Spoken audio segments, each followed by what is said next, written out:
Ruthless aggression era के episode number 1 में हमने देखा कि आखिर किस तरीके से एटीट्यूड एरा के खत्म होने के बाद WWE ने एक नया कदम उठाया और वो एक नई एरा के अंदर गए।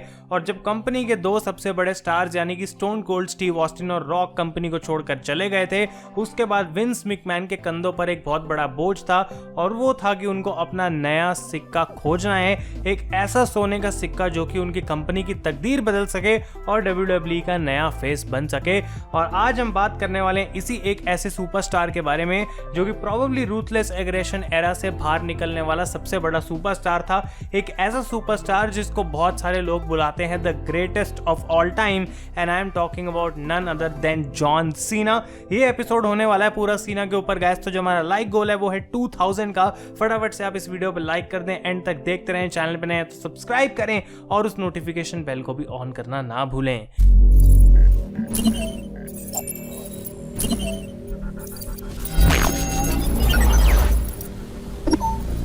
तो गाइज मैं हूं आयुष और आप देख रहे हैं wrestle India and welcome back to ruthless aggression series episode number 2 जिसका नाम है एंटर जॉन सीना। और क्या कमाल की स्टार्टिंग रही है सीरीज पे। आप लोगों ने 2000 लाइक का जो गोल है उसको ऑलरेडी स्मैश कर दिया है। Thank you for all your support. और आज भी मैं उम्मीद करूंगा कि आपको ये सेकंड एपिसोड पसंद आए।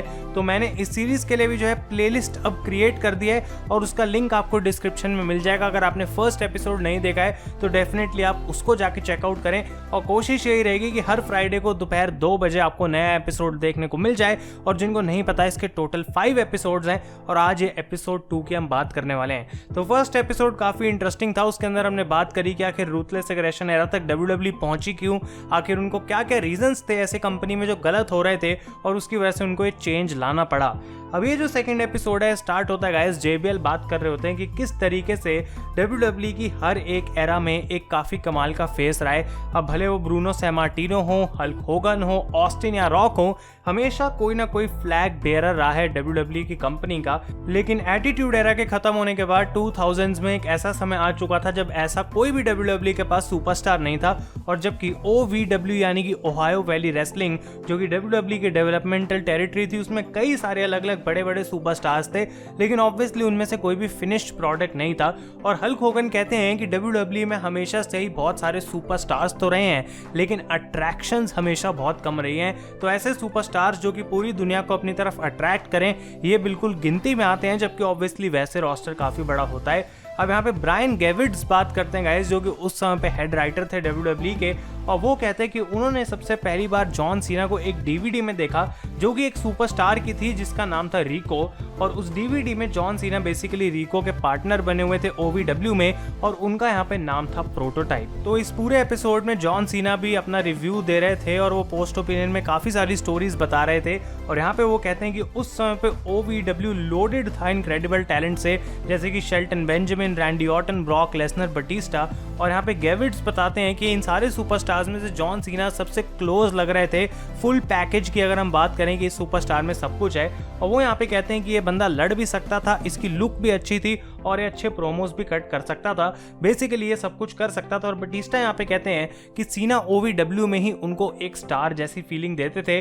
और रैंडी ऑर्टन कहते हैं कि जब पहली बार उन्होंने सीना को देखा OVW में तो उन्होंने सोचा ये बंदा कौन आ गया, लेकिन कुछ समय बाद उनको ये बात रियलाइज हुई कि इस बंदे के अंदर काफी सारा टैलेंट है। और शेल्टन बेंजामिन भी यहाँ पे बात करते हैं कि उस समय पे WWE का नंबर 1 सुपरस्टार था द रॉक, और वो ऐसा नहीं होता अगर जॉन सीना एक्चुअली में WWE में होते, लेकिन सीना OVW में थे और वो वहां के नंबर 1 सुपरस्टार थे। तो ये चीज मैंने आपको लास्ट एपिसोड में भी बताई थी कि जून 24, 2002 को विंस मैकमैन ने सबसे पहली बार नाम लिया था रूथलेस एग्रेशन का। और बेसिकली यहाँ पे उनकी एक सेगमेंट थी मंडे नाइट रॉ पे जहाँ पे वो ढूंढ रहे थे अपने नए स्टार को, और वो अपनी किंगडम की जो कीज है वो किसी ऐसे बंदे को देना चाहते थे जो सालों साल तक उसको चला सके।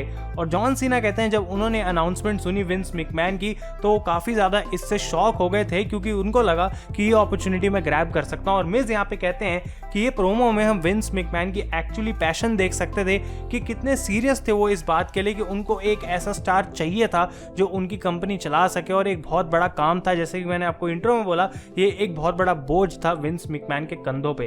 तो इस रॉ के एपिसोड के 3 दिन बाद हमें स्मैकडाउन पे देखने को मिलता है कि कर्ट एंगल आते हैं बाहर और विंस मैकमैन के इस दिए हुए चैलेंज को वो खुद भी एक्सेप्ट करना चाहते थे। वो कोशिश कर रहे थे कि मैं ही ये अगला बड़ा स्टार बनूं जो विंस मैकमैन ढूंढ रहे हैं, और यहाँ पे बेसिकली आके वो एक ओपन चैलेंज थ्रो करते हैं और कहते हैं मैं किसी भी ऐसे रेसलर से लड़ सकता हूं जिससे मैं पहले नहीं लड़ा हुआ, तो हिम्मत है तो कोई भी बाहर आ जाए।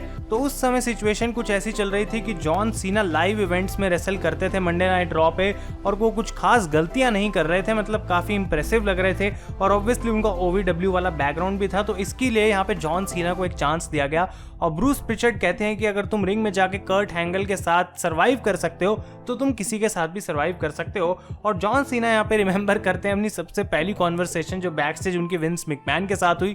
वो जाते हैं विंस के ऑफिस में और सबसे पहली चीज जो विंस ने उनको कही वो ये थी कट योर फकिंग हेयर। तो उनका हेयर स्टाइल उस समय बहुत ज्यादा अजीब था प्रोटोटाइप में, और जॉन सीना को इस मैच में यानी कि स्मैकडाउन पे बाहर भेजने से पहले एक हेयर कट दिया गया। और पोस्ट ओपिनियन में कर्ट एंगल भी ये बात बताते हैं कि जॉन सीना को कभी भी हम कोई चैलेंज दें तो वो उसके लिए रेडी रहते हैं, वो स्टेप अप करते हैं और ना ही सिर्फ डिलीवर करते हैं बल्कि एक होम रन मारते हैं। और इस स्मैकडाउन के सेगमेंट में हमें देखने को मिलता है कि कर्ट पूछते हैं यहाँ पे जॉन सीना से कि कोई एक ऐसी क्वालिटी बताओ जो तुम में है कि मैं तुमसे यहाँ पे लड़ सकूं, और जॉन सीना कहते हैं रूथलेस एग्रेशन, और यहाँ पे मार देते हैं एक पंच सीधा कर्ट एंगल को। और ड्रू मैकिंटायर कहते हैं ये एक ऐसी मोमेंट थी जॉन सीना की पहली मोमेंट जिसको हम रिपीट कर सकते हैं till the end of time, हम बार बार जाके देख सकते हैं और हर बार हमें ये चीज पसंद आएगी। और जॉन सीना का गाइस ये जो मैच हुआ था यहाँ पे कर्ट एंगल के साथ एक कमाल का मैच था। और एंगल कहते हैं कि जबकि ये सिर्फ 12 मिनट का मैच था, इसमें सीना और उन्होंने काफी सारी चीजें करी, बहुत फास्ट पेस मैच था, और इस मैच के बाद जॉन सीना ने डेफिनेटली उनकी रिस्पेक्ट को जीत लिया था। और एडम कोल यहाँ पे बात करते हैं कि किस तरीके से उस समय जॉन सीना के बारे में उन्हें कुछ भी नहीं पता था, और इस मैच को देखने के बाद वो काफी ज्यादा इनसे यहाँ पे इंप्रेस हुए थे। तो ऑब्वियसली यहाँ पे जॉन सीना इस मैच को हारे, कर्ट एंगल से उनका डेब्यू था, लेकिन यहाँ पे उन्होंने कई सारी लोगों की जो है वो रिस्पेक्ट जीती थी, और लोग उनको बैक स्टेज जाके भी कॉन्ग्रेचुलेट कर रहे थे, और ना ही सिर्फ कोई normal superstars, in fact the undertaker as well. और ब्रूस प्रिचर्ड कहते हैं कि ये जो पूरी चीज थी कि अंडरटेकर बैक स्टेज जाते हैं, जॉन सीना को कॉन्ग्रेचुलेट करते हैं, उनसे हाथ मिलाते हैं, ये एक रियल चीज थी, क्योंकि डेफिनेटली अंडरटेकर बहुत ज्यादा सरप्राइज थे, और जॉन सीना का ये प्रोमो और मैच था सबके ऊपर एक बहुत अच्छा इंप्रेशन बन चुका था। तो कर्ट एंगल यहाँ पे कहते हैं कि अंडरटेकर कभी ऐसी चीजें करते नहीं है, और ये बहुत रेयर है कि वो जाके बैक स्टेज किसी को कॉन्ग्रेचुलेट करें, और उन्होंने ये चीज जॉन सीना के साथ करी। ये डेफिनेटली हमें बताती है कि सीना के अंदर कुछ ना कुछ स्पेशल था। तो अपने कमाल के डेब्यू और कई सुपरस्टार्स की स्टैंप ऑफ अप्रूवल मिलने के बाद ऐसा लग रहा था कि शायद जॉन सीना वो बंदा बन सकता है जो कि विंस मैकमैन का नंबर 1 गाय हो। और यहाँ पे हमें एक छोटी सी बैक स्टेज क्लिप भी दिखाई जाती है जहाँ पे जॉन सीना क्रिस जेरिको को भी ऐसी थप्पड़ लगाते हैं जैसे उन्होंने कर्ट एंगल को दिखाया। तो काफी ज्यादा पैशन और अग्रेशन यहाँ पे जॉन सीना का दिख रहा था। और सीना कहते हैं कि लोग उनको देखते हैं और रूथलेस एग्रेशन एरा को देखते हैं और सोचते हैं कि ये चीज एक सक्सेस थी, लेकिन ये उनके लिए एक फेलियर था। और अगर ऐसा लोगों को नहीं लगता तो उन्होंने रूथलेस एग्रेशन एरा को सही से देखा नहीं है। तो सीना यहाँ पे ऐसा क्यों कह रहे हैं, इसके पीछे कुछ रीजंस थे गाइस। और ये जो सबसे पहला गिमिक था सीना का स्मैकडाउन के ऊपर, यहाँ पे जिस भी सिटी में जाते थे उसकी स्पोर्ट्स टीम के कलर की शॉर्ट्स पहनकर आते थे और उसको रिप्रेजेंट करते थे, लेकिन ये उनके लिए काफी नहीं था। और ड्रेक मैवरिक यहाँ पे कहते हैं कि इस समय जॉन सीना का कोई कैरेक्टर नहीं था। और क्रिश्चियन कहते हैं कि यही वो टाइम्स हैं जब सुपरस्टार WWE के अंदर टेस्ट किया जाता है, क्योंकि तुम्हारा एक दिन तो अच्छा चला गया लेकिन अब तुम क्या करोगे वो ज्यादा जरूरी है। और फैंस को जो एक्सपेक्टेशंस थी उस पे सीना डिलीवर नहीं कर पा रहे थे और वो काफी ज्यादा ऑर्डर में नीचे गिरे जा रहे थे जब और कमाल के सुपरस्टार्स थे शो पे, जैसे कि रॉक, टेकर, ट्रिपल एच और obviously the newly rising star Brock Lesnar भी। और जॉन सीना यहाँ पे बोलते हैं कि मैं इस समय वेलोसिटी जैसे शोज पे लड़ रहा था जिनको कोई देखता नहीं था, और जो सबसे ज्यादा बात मुझे स्ट्रेस कर रही थी वो ये नहीं थी कि मैं आखिर परफेक्ट क्यों नहीं हूँ, जो चीज की टेंशन थी मुझे वो ये कि मेरा कैरेक्टर क्या है, हु एम आई, ये बात मुझे पता नहीं है। और एडम कोल भी यहाँ पे ये बात बताते हैं कि हर एक सुपरस्टार ट्राई कर रहा होता है, फैंस बात जानते हैं, लेकिन जब तक तुम्हारा कोई कैरेक्टर नहीं है, तुम में कोई बिलीव नहीं करेगा, तुम फैंस के साथ कनेक्ट नहीं हो सकते। और इस समय जॉन सीना को एक पर्सनैलिटी चाहिए थी अगर उनको अगले लेवल तक जाना था, क्योंकि फिलहाल वो एक सिर्फ बोरिंग रेसलर थे। तो यहाँ पे गाइस WWE हमेशा ही नवंबर और मई के टाइम पे पे टैलेंट्स को कट करती थी, यानी उन सुपरस्टार्स की जिनकी जरूरत नहीं थी उनको कंपनी से निकाल दिया जाता था। और जॉन सीना को भी ये बात बताई गई कि नवंबर क्रिसमस के टाइम पे आसपास उनको जो है वो WWE से निकाल दिया जाएगा, क्योंकि चीजें जो है उनके साथ सही नहीं लग रही थी। और सीना कहते हैं उस पॉइंट पे इस चीज को आर्ग्यू करने का कोई मतलब नहीं था, क्योंकि WWE अपनी साइड पे बिल्कुल सही थी। तो जॉन सीना अपनी आखिरी यूरोपियन टूर पे थे और वो ऑब्वियसली बाकी सारे लोगों के साथ बस में ट्रैवल कर रहे थे और वो मिक्स टैग टीम मैचेस लड़ रहे थे गाइस। तो आप सोच सकते हैं कि कितना कम उनका यूज करा जा रहा था। बस वो वहां पे इसलिए थे ताकि उनका थोड़ा सा जो टाइम है उनको 1-2 मैच दिए जाएं और उसके बाद वो कंपनी को छोड़कर चले जाएंगे। तो सीना यहाँ पे एक स्टोरी बताते हैं कि किस तरीके से रिकी और रे मिस्टीरियो और ये बाकी सारे सुपरस्टार्स बस के पीछे वाली सीट्स पे बैठ के फ्री स्टाइल प्रोमोस कट कर रहे हैं, वैसे ही अपना टाइम पास करने के लिए। और जॉन सीना ने सोचा क्यों ना भाई मैं भी जाऊं इनके साथ और मैं भी कुछ फ्री स्टाइल प्रैक्टिस कर लूं। तो सीना भी गए और यहाँ पे उन्होंने अलग अलग टाइप के प्रोमो कट करे और वो बेसिकली चीजों को आपस में राइम कर रहे थे और ये चीज बहुत से सुपरस्टार्स को पसंद आई और जॉन सीना के लिए वहां पे तालियां बज रही थी। वो याद करते हैं कि किस तरीके से स्टेफनी मैकमैन बस में सबसे आगे बैठी हुई थी और जब वो बस से उतरते हैं तो स्टेफनी पूछती है जॉन सीना से कि ये जो तुमने बस में अभी प्रोमो कट किए क्या तुम ये कहीं से याद करके आए थे। तो वो कहते हैं कि नहीं, ये तो ऑब्वियसली मैंने ऑन द स्पॉट बनाया था। और स्टेफनी इस चीज से बहुत ज्यादा इंप्रेस हो गई। तो यहाँ पे वो जॉन सीना को कहती हैं कि भाई देखो तुम मेरे हाथ में जो मैं फिश खा रही हूँ इसके ऊपर कुछ मुझे रैप करके दिखाओ। और जॉन सीना ने लिटरली वहीं खड़े खड़े एक रैप भी बना दिया और स्टेफनी के ऊपर एक कमेंट भी वहां पे उसके अंदर डाल दिया जिससे उस चीज को फनी बनाया जाए। और स्टेफनी और भी ज्यादा इंप्रेस हो गई और उन्होंने सीना को बोला कि क्या तुम यही सेम चीज टीवी पर भी करना चाहते हो। और जॉन सीना कहते हैं मैंने उस समय स्टेफनी को एक ही वर्ड में जवाब दिया और वो था एब्सोल्युटली।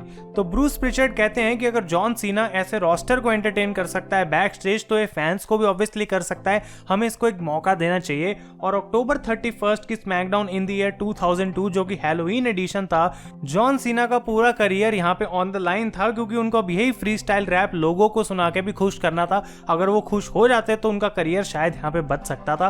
तो वो ड्रेस्ड अप थे, वो बैक स्टेज अपने लॉकर रूम को रैप सुना रहे हैं और वो रिंग के आके अंदर भी अपना रैप करते हैं। और मिज यहाँ पे हमको बताते हैं कि ये बिल्कुल ही अलग जॉन सीना उनको देखने को मिला।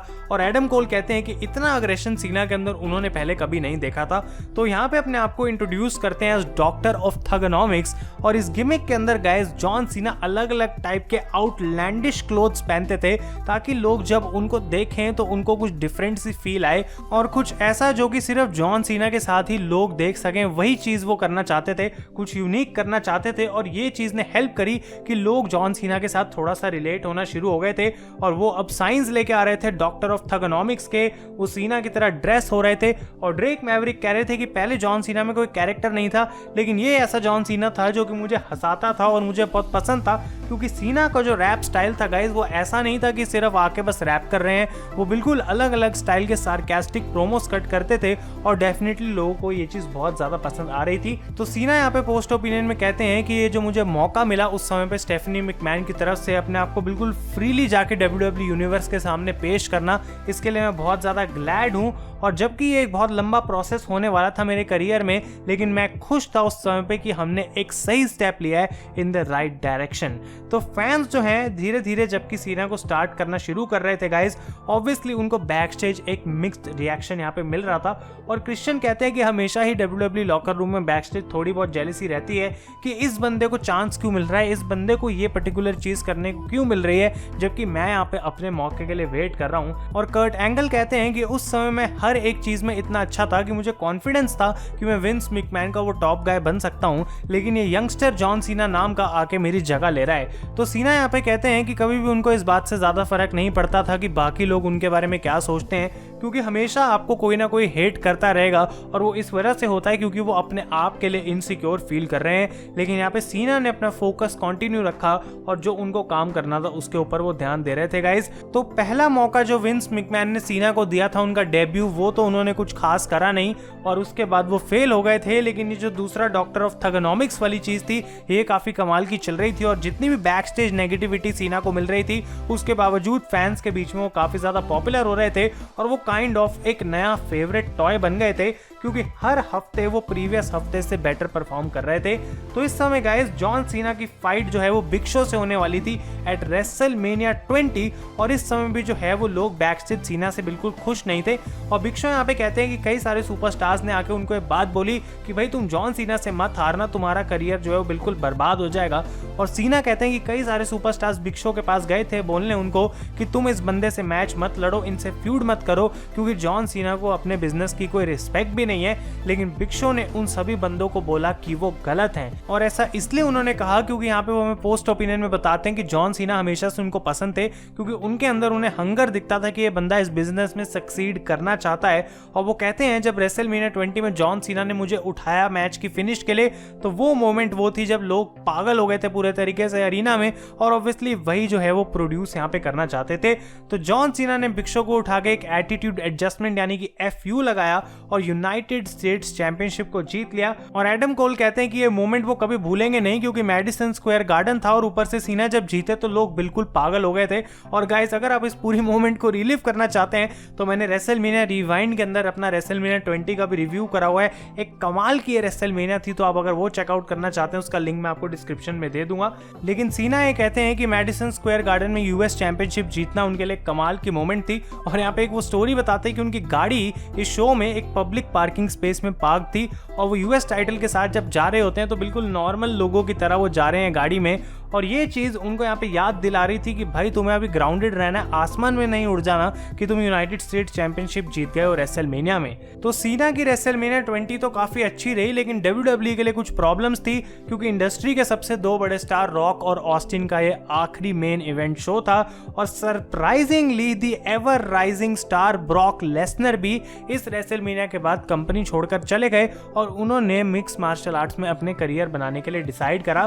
तो यहाँ पे बेसिकली एक मौका था, और जो दरवाजा तक खुला रह गया था कि विंस मैकमैन का अगला फेस कौन होगा, वो अभी भी चेस चल रही थी। और जॉन सीना गाइस यहाँ पे उड़ते ही जा रहे थे, उनकी ग्रोथ बढ़ती चली जा रही थी। और रेसलमेनिया 21 में उनकी फ्यूड हुई JBL के साथ फॉर द WWE चैंपियनशिप। अब JBL यहाँ पे कहते हैं कि ये एक परफेक्ट फ्यूड थी उनके लिए, क्योंकि वो एक रिच इंसान था जो कि सारी चीजें अफोर्ड कर सकता है, और दूसरी तरफ ये एक यंग बच्चा है जो कि एक बहुत रूथलेस इंसान है जिसमें काफी ज्यादा एग्रेशन भी है, और वो एक रैपर है। तो वो आखिर किस तरीके से काउंटर करेगा JBL को, ये एक परफेक्ट स्टोरी लाइन बना रहा था। और JBL कहते हैं कि उनको हमेशा से ये बात पता थी कि जॉन सीना एक स्पेशल इंसान है। इनफैक्ट उन्होंने विंस मैकमैन को भी ये बात बोली इस मैच से पहले कि विंस यही तुम्हारा एक्चुअल गाय बनने वाला है। और रेसलमेनिया 21 में अपनी ग्रोथ को कंटिन्यू रखते हुए जॉन सीना ने JBL को हराया to become the WWE champion. और यहाँ पे सिर्फ इतना नहीं बल्कि उन्होंने एक नया डिजाइन बनाने की बात करी टाइटल की विद विंस मैकमैन। तो जब United states champion John Cena बने थे उनको एक कस्टमाइज्ड टाइटल दिया गया था जो कि बीच में गोल गोल घूमता था, और उन्होंने यही सेम चीज WWE चैंपियनशिप के साथ भी करने की सोची, क्योंकि वो US टाइटल की रेप्लिका एक बहुत बड़ा मर्चेंडाइज सेलर बन चुकी थी गाइस। और बिल्कुल यही सेम चीज उन्होंने WWE टाइटल के साथ भी करी, क्योंकि उन्होंने एक नया डिजाइन बनाया गोल्ड बेल्ट का जिसके बीच में WWE का लोगो गोल गोल घूम रहा है। और जबकि ये एक बहुत बढ़िया सेलर बनी और बच्चों के बीच में यंगर ऑडियंस को बहुत ज्यादा पसंद आ रही थी, दूसरी तरफ ट्रेडिशनल फैंस सोच रहे थे कि ये कंपनी अपने प्रेस्टीजियस टाइटल के साथ कर क्या रही है, ऐसे उन्होंने इसको एक खिलौना बना दिया है, और वो इस चीज से कुछ ज्यादा खुश नहीं थे। तो जॉन सीना का ये डिसीजन फोर्स करना कि WWE चैंपियनशिप का डिजाइन चेंज करा जाए, ये एक पोलराइजिंग डिसीजन था, यानी कि कुछ लोग थे जो बहुत इसको पसंद कर रहे थे और कुछ थे जो कि बिल्कुल पसंद नहीं कर रहे थे। और जबकि ये डिसीजन थोड़ा सा WWE के लिए अगेंस्ट जा रहा था, जॉन सीना ने कुछ ही समय बाद एक ऐसा डिसीजन लिया जिसने परमानेंटली WWE फैंस के बीच में एक डिवीजन बना दी, और फैंस जो है वो काफी हद तक बढ़ गए। तो जॉन सीना यहाँ पे कहते हैं कि उस समय वो नोटिस कर रहे थे कि जो भी फैंस अरीना के अंदर आ रहे हैं वो मोस्टली यंग और फैमिली बेस्ड हैं। तो उन्होंने विंस मैकमैन को ये बात बोली कि हमको इसी टाइप की ऑडियंस को टारगेट करना चाहिए, और जो लोग एटीट्यूड एरा देखनी पसंद करते थे 1990s में, ऑब्वियसली उनको वो चीज नहीं देखने को मिल रही थी गाइज। और WWE फाइनली ऑफिशियली एक शिफ्ट करने की कोशिश कर रही थी एटीट्यूड एरा से किसी एक नई एरा में जहाँ पे वैसा कंटेंट नहीं दिया जाता।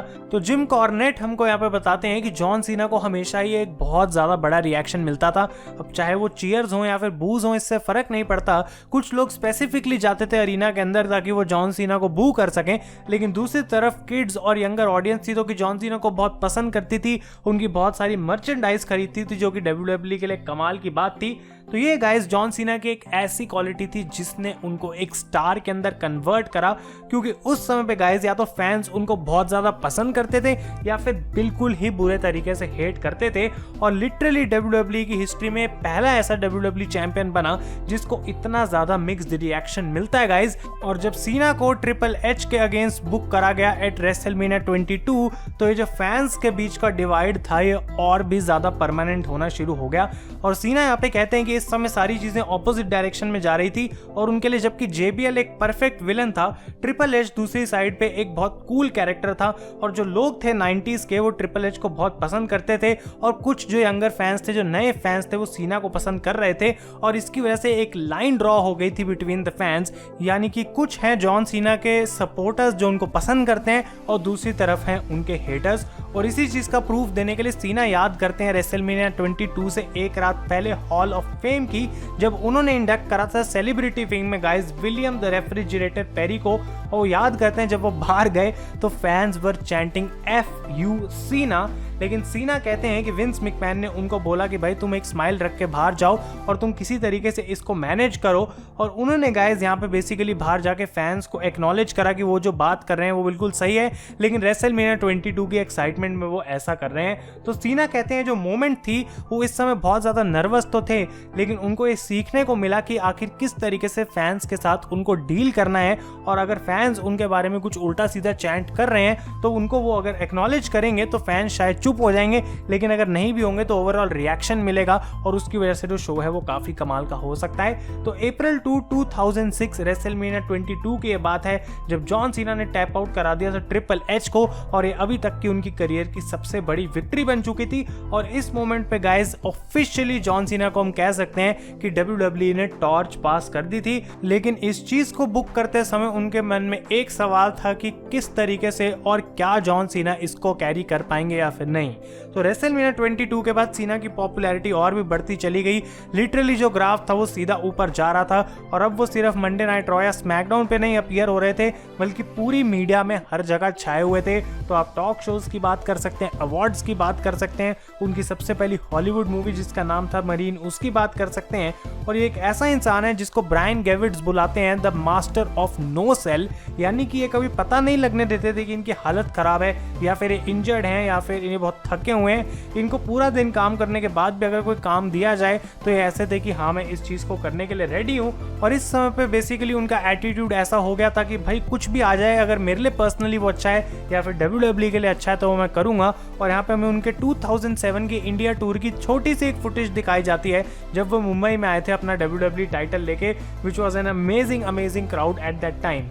तो जिम कॉर्नेट यहाँ पे कहते हैं कि सीना का शेड्यूल इतना ज़्यादा इंटेंस था, लेकिन उसके बावजूद भी वो नई चीज़ों को करने का टाइम अपने शेड्यूल में ढूंढ लेते थे। और जॉन सीना कहते हैं कि वो हमेशा अपनी लिमिट्स को टेस्ट करने की कोशिश करते हैं और सारी चीज़ें जिसके अंदर उनको सक्सेसफुल होना है उसका पाथ कैसे उनको लेना है इसके बारे में वो सोचते हैं। तो ऑब्वियसली यहाँ पे जॉन सीना को इंडिविजुअल पॉपुलैरिटी तो मिल रही थी, लेकिन इसी की वजह से WWE का बिजनेस भी बहुत ज़्यादा चल रहा था। और रेसलमेनिया 19 के बाद 4 साल में पहली बार ऐसा हुआ कि रेसलमेनिया 23 में उन्होंने एक स्टेडियम के अंदर अपने इवेंट को होल्ड करा। और गाइस ये जॉन सीना की वजह से ही पॉसिबल हो पाया। और ये पेपर व्यू हमें फोर्ड फील्ड स्टेडियम में देखने को मिला इन डेट्रॉइट मिशिगन। और जॉन सीना इस समय WWE की हॉटेस्ट कमोडिटी थे और इतना ज्यादा वो बिजनेस लेके आ रहे थे, मार्क हेनरी हमको यहाँ पे बताते हैं। And on April 1, 2007 eight WrestleMania 23 WWE ने फोर्ड फील्ड स्टेडियम का ऑल टाइम अटेंडेंस रिकॉर्ड तोड़ दिया जब रेसलमेनिया के अंदर आए थे 80,103 फैंस। और यहाँ पे गाइस जॉन सीना की एंट्रेंस हमें कमाल की देखने को मिली। वो फोर्ड कार चलाते हुए आते हैं और एक ग्लास के थ्रू बिल्कुल अरीना में घुस जाते हैं। और इसी एंट्रेंस को करने के बाद जब वो रैंप के ऊपर आए तो सामने खड़ा था उनका सबसे बड़ा challenge till date, who was none other than mister WrestleMania himself Shawn Michaels. और बहुत सारे डाउटर्स थे जॉन सीना के अभी भी, जो कि उनकी इन रिंग एबिलिटीज पे इतना भरोसा नहीं करते थे और ये उनके पास एक परफेक्ट मौका था टू प्रूव देम रॉन्ग। और शॉन माइकल्स यहाँ पे खुद कहते हैं कि इस इस मैच के बाद जॉन सीना ने उनको गलत प्रूव कर दिया था, क्योंकि ये इन दोनों के बीच में एक एक्सीलेंट मैच था। ऑब्वियसली जॉन सीना यहाँ पे जीते, उन्होंने शॉन माइकल्स को टैप आउट करा दिया, लेकिन अगर तुम ग्रेटेस्ट इन रिंग रेसलर के साथ सर्वाइव करके एक अच्छा मैच दे सकते हो, यानी कि तुमने टेस्ट को पास कर दिया और आपकी इन रिंग एबिलिटीज भी जो है वो प्रूव हो जाती हैं। तो यहाँ पे हमें बात बोल सकते हैं कि जॉन सीना WWE की हिस्ट्री के सबसे ज्यादा पोलराइजिंग स्टार हैं, यानी कि इन्होंने जो लाइन क्रिएट करी है हेट और लव के बीच की, वो काफी छोटी है, काफी पतली लाइन है, लेकिन दोनों तरफ जो फैन है वो बहुत ज्यादा पैशनेट है। और ऑब्वियसली रेसलमेनिया 23 के बाद हम जानते हैं कि कितनी सारी अलग अलग रेसलमेनिया सीना ने हेडलाइन करी है। और पोस्ट ओपिनियन में जॉन सीना से यहाँ पे क्वेश्चन पूछा जाता है कि रूथलेस एग्रेशन का तुम्हारे लिए क्या मीनिंग है, एंड सीना says that it is a failure for me. और वो कहते हैं कि अगर लोगों को रूथलेस एग्रेशन एरा देख के लगा कि वो बहुत बड़ा सक्सेस था, मेरे लिए वो फेलियर था, क्योंकि मुझे उस समय ये नहीं पता था कि मैं इस चीज़ को फिक्स कैसे करूं जब मैंने अपने पहले मौके को फकअप कर दिया था।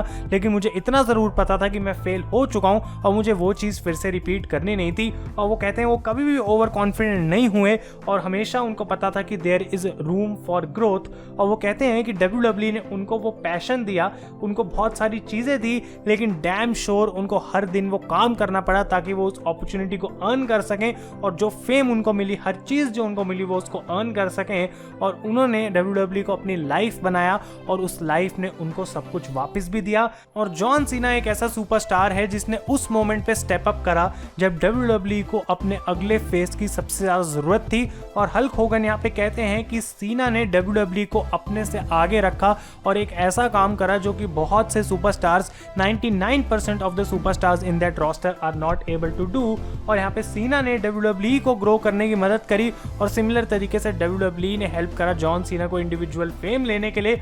और इसी वजह से गाइस यहाँ पे जो उनको एक चांस दिया गया, एक ऐसा चांस था जो कि हर एक बंदे को मिला था इन द रोस्टर, बट एक ही इंसान था जो कि उस मोमेंट तक स्टेप अप कर पहुंचा, and he became the face of WWE and his name is John Cena.